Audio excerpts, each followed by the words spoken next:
ଆପଣମାନେ ଯେତେବେଳେ ରସୁଣ ଛଡ଼ଉଥିବେ ଆପଣମାନଙ୍କ ନଖଟା ବହୁତ ଦରଜ ଲାଗୁଥିବ, ତ ଆପଣମାନଙ୍କୁ ବହୁତ ଇରିଟେଟ୍ ଲାଗୁଥାଏ। ତ ଆଜି ଆପଣମାନଙ୍କୁ ମୁଁ ଗୋଟେ ବହୁତ ବଢ଼ିଆ ଉପାୟରେ ଆପଣମାନଙ୍କୁ କେମିତି ଇଜିଲି ରସୁଣଠୁ ଚୋପା ଛଡ଼େଇବେ ତାର ଏକ ସୁନ୍ଦର ଭିଡ଼ିଓ ଆପଣମାନଙ୍କ ସହିତ ସେୟାର କରିବି। ଜୟ Jagannath, welcome back to my YouTube channel. କେମିତି ଅଛନ୍ତି ସାଙ୍ଗମାନେ? ଜଗନ୍ନାଥଙ୍କ କୃପାରୁ ସମସ୍ତେ ଭଲରେ ଥିବେ। ଚାଲନ୍ତୁ ମୁଁ ଆଜି ଆପଣମାନଙ୍କ ପାଇଁ ନୂଆ ନୂଆ ଟିପ୍ସ ଆଣିଛି, ଯେଉଁଟାକି ଆପଣମାନଙ୍କ ଡେଲି ଲାଇଫ୍ରେ ନିହାତି ଭାବରେ ୟୁଜଫୁଲ୍ ହେବ। ଏବଂ ଭିଡ଼ିଓଟି ଯଦି ଭଲ ଲାଗିବ ନିହାତି ଭାବରେ ଗୋଟେ ଲାଇକ୍ ସେୟାର ସବସ୍କ୍ରାଇବ୍ କରିବା ପାଇଁକା ଆଦୌ ବି ଭୁଲିବେ ନାହିଁ। ଚାଲନ୍ତୁ ଦେଖିନେବା ମୋର ଫାର୍ଷ୍ଟ ଟିପ୍ସ କ'ଣ ଅଛି। ଫାର୍ଷ୍ଟ ଟିପ୍ସ ଅଛି ମୋର ଏମିତି ରବରକୁ ନେଇକି। ତ ରବର ତ ଜାଣିଥିବେ ଆପଣମାନଙ୍କ ଡେଲି ଲାଇଫ୍ରେ ନିହାତି ଭାବରେ କାମରେ ଆସିଥାଏ। ତ ଏଇ ରବର ଗୁଡ଼ାକ ଯଦି ଆମେ ବେଶୀ ଦିନ ଏମିତି ତାପରେ ରଖିଦେବା, ଦେଖିବେ ସେଗୁଡ଼ାକ ସବୁ ମେଲ୍ଟ ହେଇଯାଇଥାଏ, ଯାହାଫଳରେ କି ଆମର ସେଟାକୁ ୱେଷ୍ଟ ହେଇଯାଏ। ତ ମୁଁ ଆଜି ଆପଣମାନଙ୍କୁ ଏ ରବରକୁ ଆପଣମାନେ କେମିତି ପୁରା ସେଫଲି ରଖିବେ ଆପଣମାନଙ୍କ ଇମ୍ପୋର୍ଟାଣ୍ଟ ଟାଇମ୍ରେ, ଯେମିତି ଇମିଡ଼ିଏଟଲି ଟାଇମ୍ରେ ଆପଣମାନଙ୍କ ରବରଟା କାମରେ ଆସିବ, ତାର ଏକ ସୁନ୍ଦର ସଲ୍ୟୁସନ୍ ଆଣିଛି। ଆପଣମାନଙ୍କ ପାଖରେ ଯେଉଁ ପାଉଡ଼ର ଥିବ ସେ ପାଉଡ଼ରକୁ ଆପଣମାନେ କ'ଣ କରିବେ, ଏକ୍ସପାୟାର ପାଉଡ଼ର ହେଲେ ମଧ୍ୟ ଆହୁରି ଭଲ।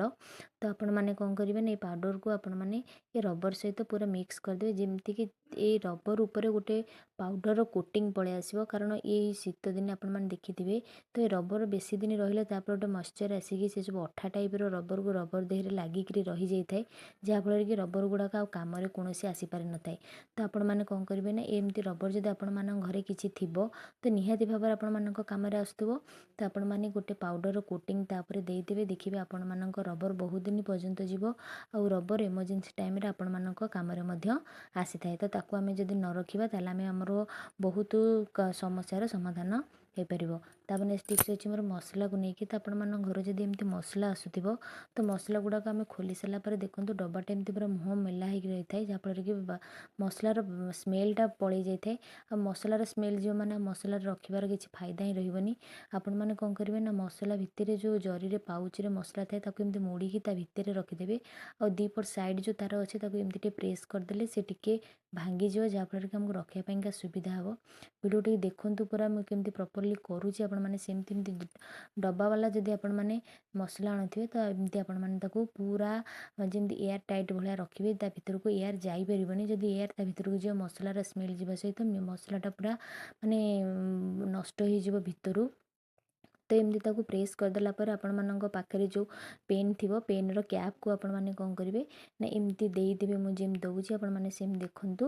ତ ଆପଣମାନଙ୍କ ପେନ୍ କ୍ୟାପ୍ ବି ବହୁତ ସହଜରେ ଘରେ ଆରାମସେ ମିଳିଯିବ। ତ ଏଇ କ୍ୟାପ୍କୁ ଆପଣମାନେ ୱେଷ୍ଟ ଭାବେ ଫିଙ୍ଗନ୍ତୁ ନାହିଁ, ଏ କାମରେ ଲଗାନ୍ତୁ। ଦେଖିବେ ଆପଣମାନଙ୍କର ପଇସା ସହିତ ଟାଇମ୍ ମଧ୍ୟ ସେଭିଂ ହେଇକି ରହିବ। ଦେଖନ୍ତୁ କେତେ ବଡ଼ ସମସ୍ୟାଟା ଆମର ସମାଧାନ ହେଇଗଲା। ଟିକେ ମାଇଣ୍ଡ ଖର୍ଚ୍ଚ କରି ଯଦି ଆମେ ଏଇ ଜିନିଷ ଗୁଡ଼ାକର କରିପାରିବା ତାହେଲେ ଦେଖନ୍ତୁ କେତେ। ଯଦି ଆପଣମାନଙ୍କ ପାଖେ ଦୁଇଟା ପେନ୍ର କ୍ୟାପ୍ ଆଭେଲେବୁଲ୍ ଥିବ ତାହେଲେ ଆପଣମାନେ ଏପଟ ଗୋଟେ ସାଇଡ଼୍ରେ ସେପଟ ଗୋଟେ ସାଇଡ଼୍ରେ ଦେଇଦେବେ, ଦେଖିବେ ପୁରା ଟାଇଟ୍ ହେଇକି ରହିବ, ଯାହାଫଳରେ କି ମସଲା ଭିତରକୁ ଏୟାର ପଶିପାରିବନି। ଆପଣମାନଙ୍କୁ ଯେତେବେଳେ ବି ମସଲା ଦରକାର ହେବ ଆପଣମାନେ ଖୋଲିକି ଆରାମସେ କରିବେ। ନେକ୍ସଟ ଟିପ୍ସ ଅଛି ରିମୋଟ୍କୁ ନେଇକିରି। ତ ବେଳେବେଳେ ଆମର ଟିଭି ରିମୋଟ୍ର ବ୍ୟାଟେରୀଟାକୁ ଆମେ ଟିକେ ଚେକ୍ କରିବା ପାଇଁ ପଡ଼େ, କାରଣ ଟିଭି ରିମୋଟ୍ରେ ଯଦି ଆମେ ଟିକେ ଚେକ୍ ନ କରିବା ତାହେଲେ ଟିଭିଟା ବେଳେବେଳେ ଆମକୁ ଅସୁବିଧାର ସମ୍ମୁଖୀନ ହୁଅନ୍ତି। ତ ଆପଣମାନେ ଦେଖିଥିବେ ବ୍ୟାଟେରୀଟା କାଢ଼ିବା ସମସ୍ତଙ୍କ ପକ୍ଷେ ସମ୍ଭବ ହୋଇନଥାଏ, ତ ସମସ୍ତେ ହାତରେ କାଢ଼ି ପାରନ୍ତିନି। ତ ମୁଁ ଆଜି ଆପଣମାନଙ୍କୁ ପୁରା ଇଜିରେ କେମିତି ମାନେ ବ୍ୟାଟେରୀଟା କାଢ଼ିବେ ତାର ଗୋଟେ ସୁନ୍ଦର ବାଟଟା ଆପଣମାନଙ୍କୁ ଦେଖେଇବି। ତ ଏମିତି ଯେତେବେଳେ ବ୍ୟାଟେରୀଟା ଥାଏ ଆପଣମାନେ କ'ଣ କରିବେ ନା, ଆପଣମାନଙ୍କ ଘରେ ତ ସେଫ୍ଟି ପିନ୍ ନିହାତି ଭାବରେ ଥିବ। ତ ସେଫ୍ଟି ପିନ୍କି ଆପଣମାନେ କ'ଣ କରିବେ ନା, ମୁଁ ଯେମିତି ଲଗେଇକିରି କାଢ଼ୁଛି ଆପଣମାନେ ଦେଖନ୍ତୁ, ତାପରେ ଆପଣମାନେ ସହଜରେ ଜାଣିପାରିବେ। ପୁରା ପ୍ରପରଲି ପାଖରୁ ପୁରା ଦେଖାଉଛି ମୁଁ ଆପଣମାନଙ୍କୁ, ଯାହାଫଳରେ କି ଆପଣମାନେ ଜାଣିପାରିବେ। ତ ଏମିତି ଟିକେ ସେଫ୍ଟି ପିନ୍ରେ ବ୍ୟାଟେରୀକି ଟିକେ ନାକୁ ପ୍ରେସ୍ କରି କଲା ପରେ ଦେଖିବେ ଫଟକିରି ବ୍ୟାଟେରୀଟା ବାହାରି ପଡ଼ିବ।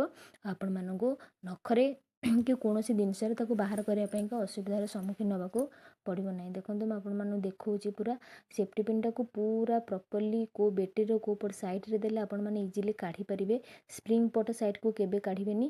ତ ଏ ଆର ପଟ ସାଇଡ଼୍ଟା ଆପଣମାନଙ୍କୁ ଯେମିତି ହେଉ କେୟାରଫୁଲି କାଢ଼ିବା ପାଇଁକା ପଡ଼ିବ। ଦେଖନ୍ତୁ ପୁରା ଅତି ସହଜରେ ଆପଣମାନେ ଚୁଟକିରେ ରିମୋଟ୍ର ବ୍ୟାଟେରୀଟା ଆସ୍ତେକିନା କାଢ଼ିପାରିବେ। ଦେଖନ୍ତୁ ମୁଁ ଯେମିତି ଦେଖାଉଛି ସେମିତି ଆପଣମାନେ କରିପାରିବେ। ଚାଲନ୍ତୁ ଦେଖି ନେବା ଆମର ନେକ୍ସଟ ଟିପ୍ସ କ'ଣ ଅଛି। ନେକ୍ସଟ ଟିପ୍ସ ଅଛି ରସୁଣକୁ ନେଇକି। ତ ରସୁଣ ତ ନନଭେଜରେ ଆମେ ନିହାତି ଭାବରେ ବ୍ୟବହାର କରିଥାଉ। ତ ରସୁଣ ଛଡ଼େଇବା ବେଳେ ଆମର ଦେଖନ୍ତୁ ବୁଢ଼ା ମାନେ ନଖଟା ଦେଖିବେ ଆପଣମାନଙ୍କର, ଯେଉଁ ନଖଟାରେ ଆପଣମାନଙ୍କ କାମ କରନ୍ତି ସେ ନଖର ବେଶୀ ଭୂମିକା ଥାଏ। ଆଉ ସେ ନଖଟା କ'ଣ ହୁଏ ନା, ଆମେ ଯଦି ପ୍ରେସ୍ କରିକି ତାକୁ କାଢ଼ିବା ଆମ ନଖଟା ପୁରା ଦରଜ ହେଇଯାଇଥାଏ, ଯାହାଫଳରେ କି ଆମକୁ ବହୁତ ଅସୁବିଧାର ସମ୍ମୁଖୀନ ହୁଏ। ଆଉ ରସୁଣ ଛଡ଼େଇବାର ଯଦି ନଖ ଯଦି ନଥିବ ତାହେଲେ ଆପଣମାନେ ଜମାରୁ ଛଡ଼େଇ ପାରିବେନି। ତ ମୁଁ ଆଜି ଦେଖାଉଛି ଆପଣମାନ ହାତକୁ କଷ୍ଟ ଲାଗିବନି କେମିତି ଆମେ ଅତି ସହଜରେ ଗୋଟେ ବୋତଲ ଠିପିରେ ଆପଣମାନେ ଥମ୍ବନେଲ୍ ଦେଖି ତ ଜାଣିପାରିଥିବେ। ତ ମୁଁ ସେଇଥିରେ କେମିତି ଛଡ଼ଉଛି ଆପଣମାନଙ୍କୁ ଆଶ୍ଚର୍ଯ୍ୟ ଲାଗୁଥିବ କି ବୋତଲରେ ଆମେ କେମିତି ପାଣି ବୋତଲରେ ଆମେ କେମିତି ରସୁଣରୁ ଚୋପା ଛଡ଼େଇ ପାରିବା ପୁରା ଇଜିଲି। ତ ସେଇଟା ମୁଁ ଆପଣମାନଙ୍କୁ ଦେଖେଇବି। ଆଉ ଯଦି ଆପଣମାନଙ୍କୁ ଭଲ ଲାଗିବ ତାହେଲେ ଫ୍ରେଣ୍ଡସ୍ମାନଙ୍କ ସହିତ ସେୟାର କରନ୍ତୁ, ଯାହାଫଳରେ କି ସେମାନେ ମଧ୍ୟ ଏ ଟିପ୍ସର ଫାଇଦା ଉଠାଇ ପାରିବେ। ଏହି ଟିପ୍ସ ସବୁ ଗୃହିଣୀମାନେ ଆପ୍ଲାଏ କରିବା ନିହାତି ଦରକାର, କାରଣ ସମସ୍ତଙ୍କ କିଚେନରେ ରସୁଣର ଦୈନନ୍ଦିନ ବ୍ୟବହାର ହୋଇଥାଏ, ଯାହାଫଳରେ କି ସେମାନେ ରସୁଣରୁ ଚୋପା ଛଡ଼ାଇବା ପାଇଁକା ବହୁତ କଷ୍ଟ ହୋଇଥାଏ। ତ ମୁଁ ଏତିକି ରସୁଣ ଖୋଲା ବାହାର କରିକି ଆପଣମାନଙ୍କୁ ଦେଖାଉଛି। ତ ପାଣି ବୋତଲ ତ ଆପଣମାନଙ୍କ ଘରେ ନିହାତି ଭାବରେ ଥିବ।